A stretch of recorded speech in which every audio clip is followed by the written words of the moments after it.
What's good? Welcome back to another edition of Dat Talk podcast. I go by the name of Bacon. I got my co-hosts with me. Hey man, we live. We in the building. Hey man, hoops is back for me, Bake. Man, I'm back coaching hoops. Man, I'm just happy to be coaching again in an organization or a team where the head coach is looking out for you, right? Mm-hmm. So I'm team gear again. You feel me? I got this nice little jacket. I got sweats. I got team polos. And I ain't gonna really throw shade on too much of my last school I was at the last couple of years. But getting coaching gear was like, you have to die for your sins to get coaching gear. I'm just saying. That's coaching girls again, or are you coaching boys now? No, I'm boys. At my Justin Garza Guardians. So we had a game last night. Man, came away with the W in our first tournament. It was the first basketball win in Justin Garza history. Because it's a brand new school. Mm-hmm. So we got a tough game tonight, or this afternoon, evening, whatever you want to call it. Second round of the tourney. So you know how it is, man. The later you play, it means you're winning games. Mm-hmm. When you playing hella early, it means your ass is losing. So, save some clips so we can throw them on here, man. Yeah. I'm gonna try to work those out off the huddle. So once I figure it out, I'll definitely pop it. And Got you. And what's up, Jay? How you doing, man? I know you ain't doing too well. We're gonna get into your Warriors. You went on a tangent. Man. I did. Man. What y'all don't understand is he's a lifer. I am. I like that you guys could feel my heat. And it's like it ain't, but the truth is it ain't I'm more of a Warrior fan than I am a Raider fan. I mean, you could make that statement, but the truth is the way that it's going down. I can take an L. I can take somebody giving their best effort and it not being enough, or you zigged when you should have zagged. I can handle all of that. But dudes out here, I got this Beamer in the garage, and I'm having commute issues. But I don't want to knock the dust off of this Beamer and put it out here in the elements. Come on, man. Jordan Poole's a thoroughbred, man. Let him out there. Do his thing. I wouldn't call him a Beamer yet. He's more like that. But we'll get into the Phoenix Suns and the Warriors as they get ready to play tomorrow. But before we get into hoops, because we got a lot of hoops to talk about. But you know who about to get called out on? What's up with your Warriors? Phoenix Suns is the king of the West right now. And your boy Steph, he was shimmying. This my stuff. But after he lost and only scored 12 points, they went to the NBA Finals last year. They're great Western Conference champions. We're trying to get to, where they are. We're still learning. We're still, trying to become a better basketball. What's up with the vibes change? Because you take an L and y'all gonna play them tomorrow. So let's talk about it. Yeah, we are. Let me get some get back. First things first, I want to give the Suns their damn respect because they deserve it. I mean, to do it without Booker for the second half,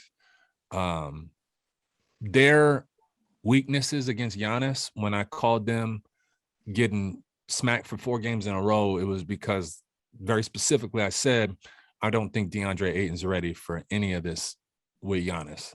And that was their weakness. We do not present a challenge to them like that.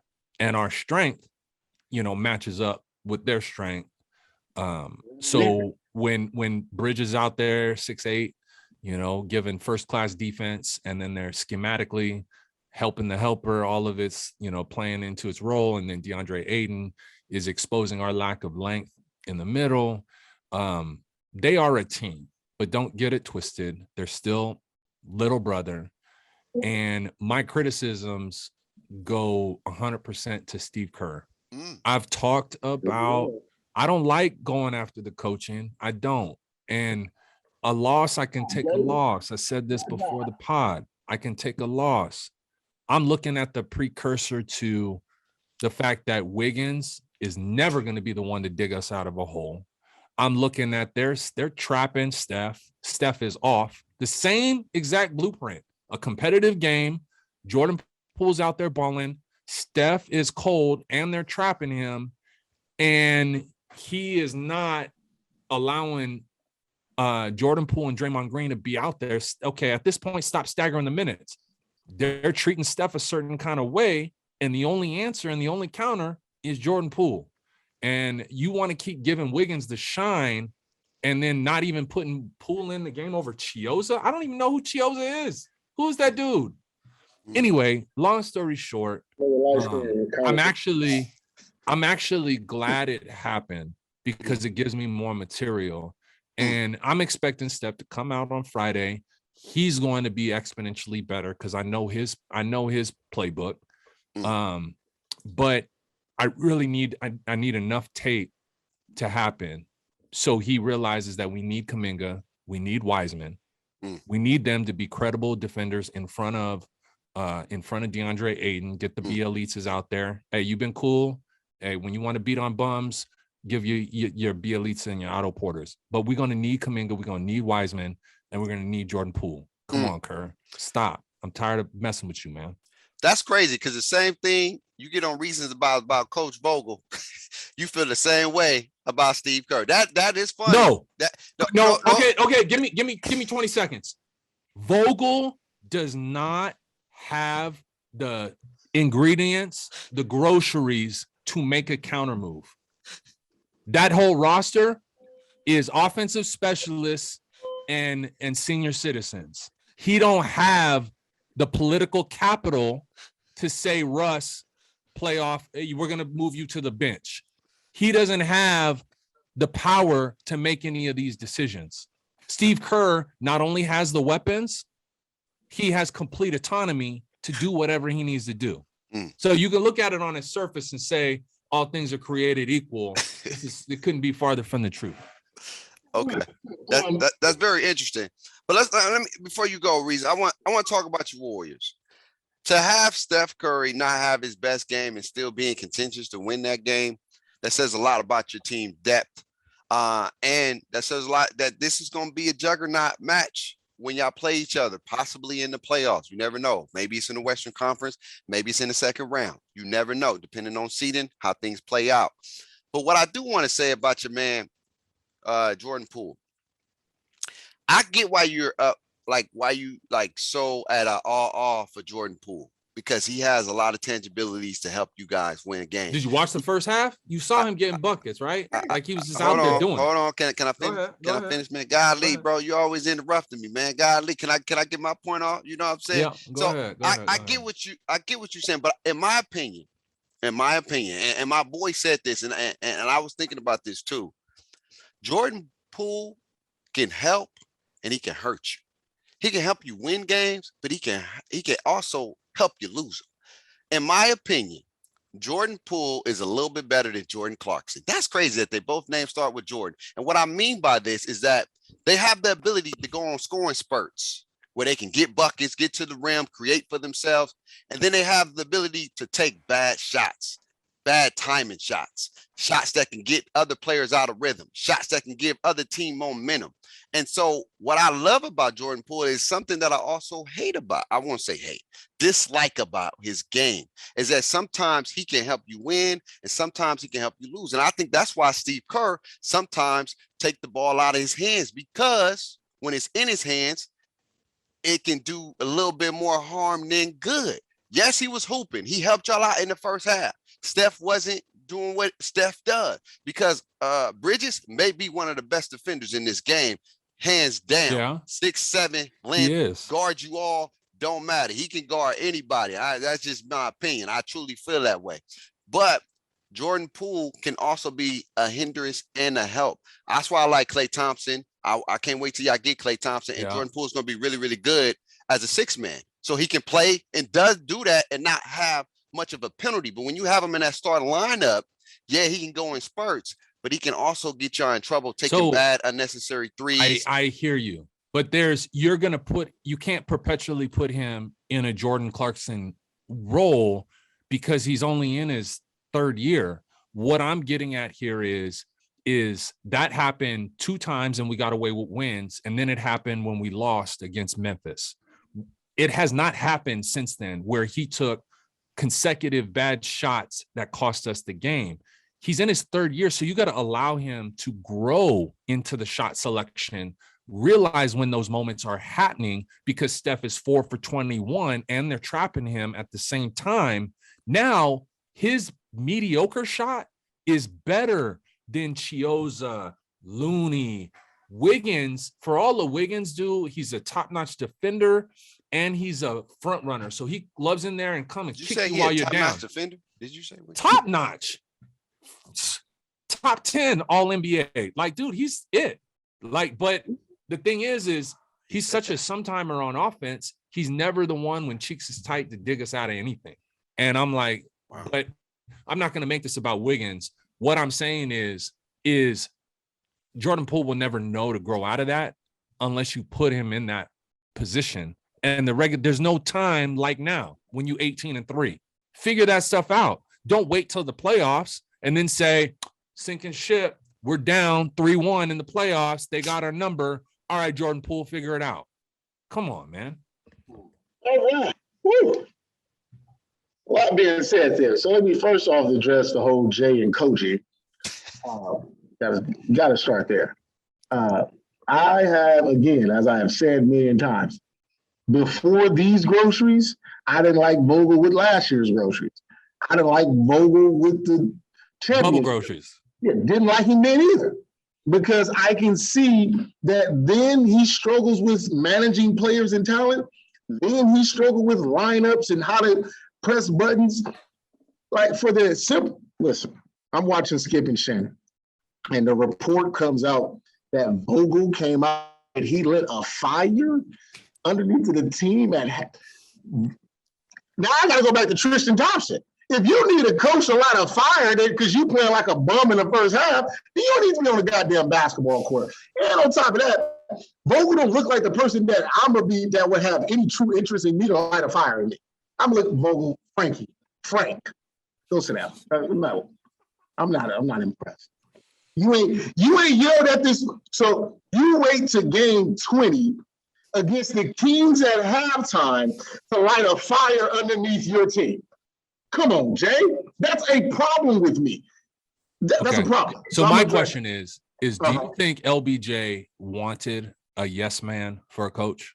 Because I think that you're asking like real coaching from Frank Vogel when he don't have the authority and the clout to do the things you're talking about. Yeah. He don't have the ability to enforce the punishment or the consequences for not delivering the things that you're talking about. That's my question. Do you really think that those expectations should be on him? But again, see, this is where I'm telling you as a Lakers fan, a fan of the organization as a whole and everything that comes with, my issue goes to everyone. LeBron, at this point in his career, from when he became a Laker to how he's going to probably end as a Laker, he should no longer be in the running to be demanding and having things just his way, because to me, he's not that guy that he was with the Heat and with the Cavs. It's not that he's diminishing, but when you get older, you're just not the same. So the help that you need has to be different. That means at this point in this LeBron career, he needs coaching to where they say, LeBron, hold up, chill, champ. Like, you ain't 25, like Bates said. You don't have that gas like but that's not happening. Let's be real. It wasn't gonna happen with Mike. It wasn't gonna happen with Kobe. It don't matter. But who did Mike and Kobe have already? They have Phil Jackson. There's no Phil Jackson left in the game. Who's the Phil Jackson? Popovich? No. Right now it's unfortunate. What I'm saying, Vogel ain't it. I can tell you that much. Who is? I'm looking at it, I don't. I have to go back and see who was available at the time. But what I'm looking at is you got to be different. But that's talking about the Lakers and coaching and all that. We're supposed to be Warriors. Yeah, exactly. So when we get back to the Warriors, my whole thing goes to Jay's point about Jordan Poole that I brought up the whole Klay Thompson issue a few weeks back.